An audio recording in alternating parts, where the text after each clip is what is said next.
தமிழக வெற்றிக் கழக தலைவர் விஜய் சென்னையில் இன்று மேற்கொள்ள இருந்த பரப்புரைகள் ரத்து செய்யப்பட்டுள்ளன. இதற்கான காரணம் என்ன? விரிவாக பார்க்கலாம். சென்னை வில்லிவாக்கத்தில் தாவேகா சார்பில் அக்கட்சியின் தேர்தல் மேலாண்மை பிரிவு பொதுச் செயலாளர் ஆதவ் அர்ஜுனா போட்டியிடுகிறார். இவருக்கு ஆதரவாக விஜய் இன்று பிரச்சாரம் மேற்கொள்வதற்கு 2 கடிதங்கள் கொடுக்கப்பட்டன. அதில் ஒன்று காலை முதல் 12 மணிக்குள் என்றும், அல்லது காலை 11 மணி முதல் மதியம் 1 மணிக்குள் ஏதாவது ஒரு நேரத்திற்குள் அனுமதி கொடுக்க வேண்டும் என்று தாவேகா தரப்பில் கோரப்பட்டது. ஆனால் காவல்துறையினர் மதியம் 12 மணி முதல் 1 மணிக்குள் பிரச்சாரத்தை 1 மணி நேரத்திற்குள் நடத்தி கொள்ள வேண்டும் என்று அனுமதி அளித்தனர். அதேபோன்று வில்லிவாக்கம் சிட்கோ நகரில் பிரச்சாரத்தை முடித்துவிட்டு அடுத்த கட்டமாக தி நகரில் பிரச்சாரத்தை நடத்துவதற்கு திட்டமிடப்பட்டு மதியம் 2 மணி முதல் 6 மணிக்குள் பிரச்சாரம் நடத்த அனுமதி கேட்டு தாவேகா சார்பில் கடிதம் கொடுக்கப்பட்டிருந்தது. காவல்துறையினர் மதியம் 2 மணி முதல் 3 மணிக்குள் 1 மணி நேரத்திற்குள் பிரச்சாரத்தை நடத்தி கொள்ள அனுமதி தந்தனர். இந்நிலையில் இவ்விரு தொகுதிகளிலும் விஜய் மேற்கொள்ள இருந்த பரப்புரைகள் ரத்து செய்யப்பட்டுள்ளதாக தாவேகா தரப்பில் தெரிவிக்கப்பட்டுள்ளது. அனுமதிக்கப்பட்ட 1 மணி நேரத்திற்குள் வில்லிவாக்கத்திலிருந்து டி நகருக்கு வர முடியாது, அதனால் மாற்று நேரத்தை வழங்க வேண்டும் என்று கோரிக்கை வைத்த போதும் காவல்துறையினர் அதை ஏற்க மறுத்ததாக தாவேகா தரப்பில் தெரிவிக்கப்படுகிறது. அதேபோன்று வில்லிவாக்கத்திலிருந்து வரும்போது அண்ணா ஆர்ச் வழியாக வரக்கூடாது என்றும், வாகனத்தில் இருக்கக்கூடிய ஒலிபெருக்கியில் மட்டும்தான் பேச வேண்டும் எனவும் கட்டுப்பாடுகளுடன் நிபந்தனை விதிக்கப்பட்டது. மிகுந்த கட்டுப்பாடுகளுடன் நிபந்தனைகள் விதிக்கப்பட்டதால் இந்த பரப்புரையை விஜய் ரத்து செய்துள்ளதாக தெரிவிக்கப்பட்டுள்ளது. தேர்தலுக்கு இன்னும் 2 வாரங்களே உள்ள நிலையில் விஜய் இன்னும் முழு நேர அரசியல்வாதியாக தயாராக இல்லை என்பதையே இது காட்டுவதாக பத்திரிகையாளர் கோடீஸ்வரன் விமர்சித்திருக்கிறார்.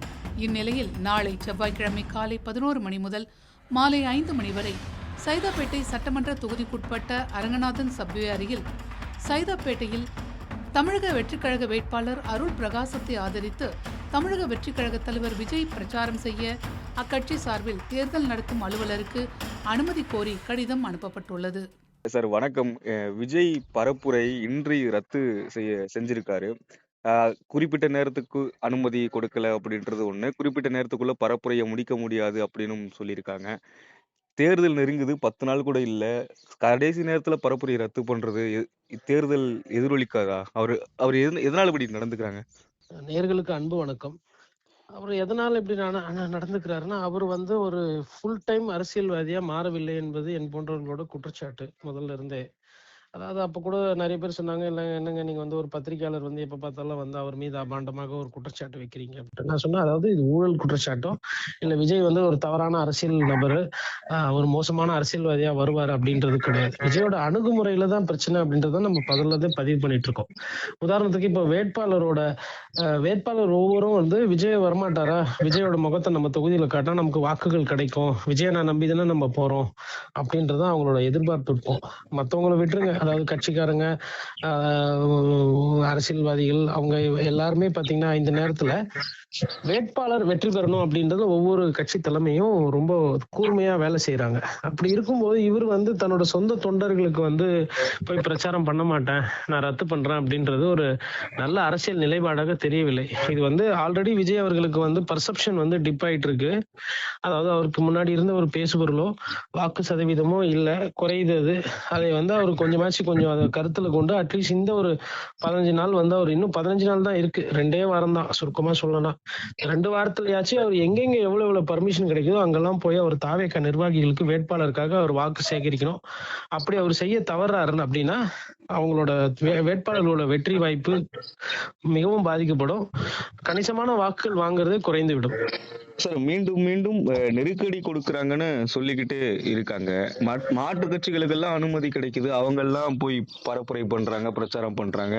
தாவேகாவுக்கு மட்டும்தான் நெருக்கடியா? குறிப்பாக விஜய்க்கு மட்டும் நெருக்கடி எல்லாம் இல்லைங்க. இவர் இப்படி சொல்லிட்டு இருக்காருங்க. திருச்சி ஈஸ்ட்ல இவர் நிக்கிறார் இல்லைங்களா தொகுதியில. நேத்து அங்க அஇஅதிமுகவோட அந்த வேட்பாளர் ராஜசேகரன் சொல்ற அவரோட கல்லூரி, அவருக்கு சம்பந்தப்பட்ட சொத்துக்கள், அதெல்லாம் நேத்து பறக்கும் படை கிட்டத்தட்ட 3-4 மணி நேரம் விசாரணை பண்ணிருக்காங்க. வேட்பாளர் அவங்க ஆதரவு நிலைப்பாடு எல்லாம் பிரச்சாரமே நேத்து பண்ண விடல.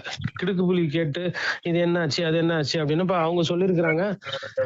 என்னென்னமோ நடக்குது, காசு கொடுக்குறாங்க, ஆளுங்கட்சியில என்னென்னமோ நடக்கிறாங்க, அதெல்லாம் விட்டுட்டு எங்களை இந்த மாதிரி தொல்லை பண்றீங்களேன்னு பேசியிருக்காங்க. அந்த மாதிரி எதனா இவருக்கு ரைடு நடந்ததா?